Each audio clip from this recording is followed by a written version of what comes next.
De l'Évangile de Jésus-Christ selon saint Matthieu.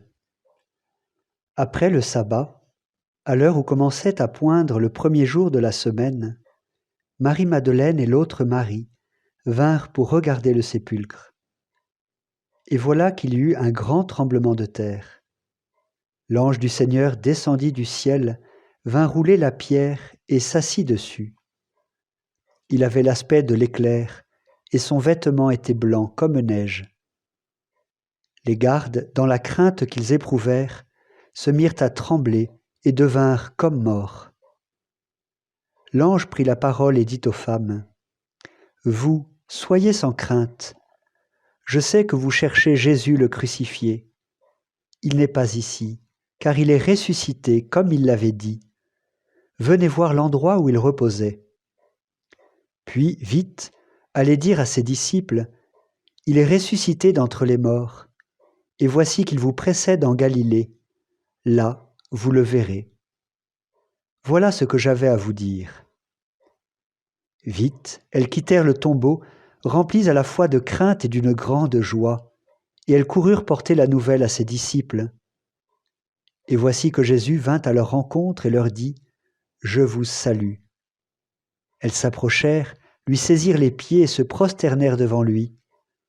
Alors Jésus leur dit : « Soyez sans crainte. Allez annoncer à mes frères qu'ils doivent se rendre en Galilée. C'est là qu'ils me verront. »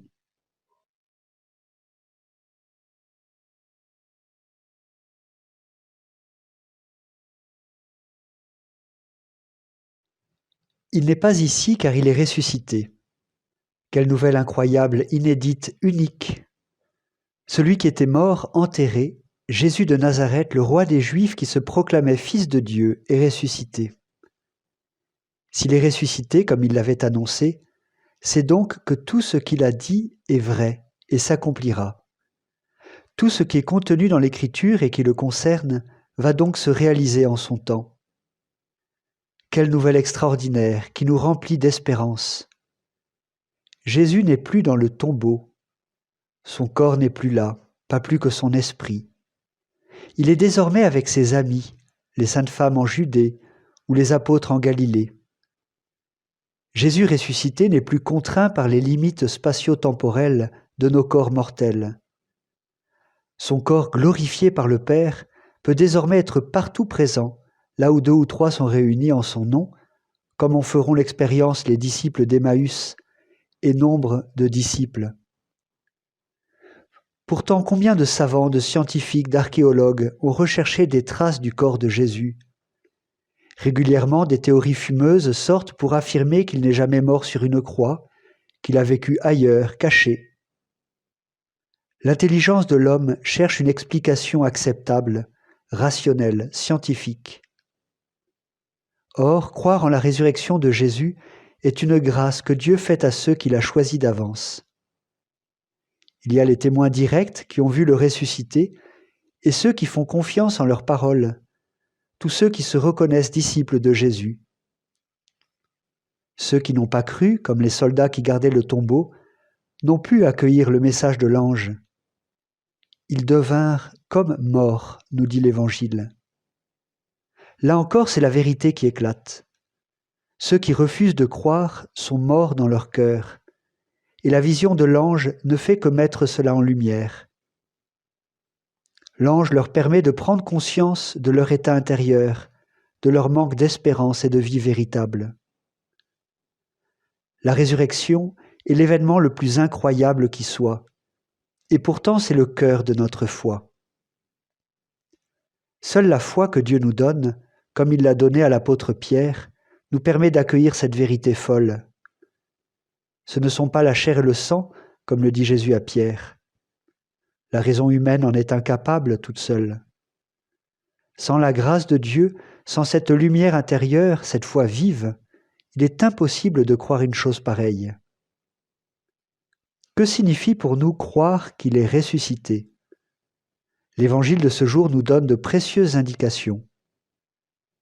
Croire en la résurrection, c'est, comme les saintes femmes, chercher Jésus le crucifié et non le fuir. C'est reconnaître que le tombeau est vide et donc croire qu'il n'est plus présent dans un lieu fixe, aussi saint soit-il. Croire qu'il nous précède en Galilée, c'est-à-dire croire qu'il est toujours devant, qu'il nous précède partout où nous allons, dans nos lieux de vie, de travail, là où nous sommes. C'est quitter le tombeau de nos espoirs humains déçus, de nos rêves de toute puissance, de réussite humaine, de gloire et de prospérité. C'est accepter que ce n'est pas nous qui le trouvons avec nos projections intellectuelles ou nos efforts matériels, mais bien lui qui vient à notre rencontre, quand il veut et quand on ne l'attend pas ou plus.